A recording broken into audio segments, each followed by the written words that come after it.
Our brain cannot comprehend this object the same way a 2D species would not be able to perceive a 3D object.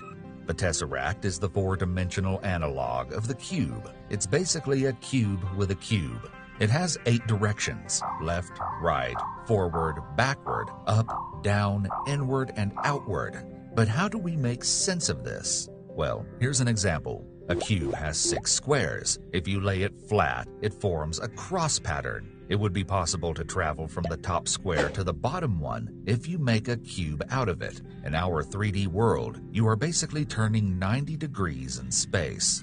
But in the 2-dimensional reality, you wouldn't be able to fathom a cube, meaning your trip would look like a teleportation from one square to the other.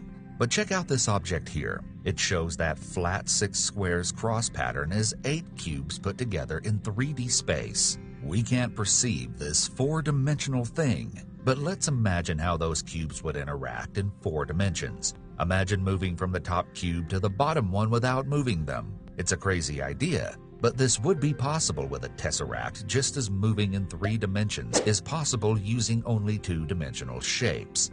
The concept of the 4D universe is known as Minkowski space, which unifies 3-dimensional Euclidean space and time into a 4-dimensional manifold, where the space-time interval between any 2 events is independent of the inertial frame of reference in which they are recorded.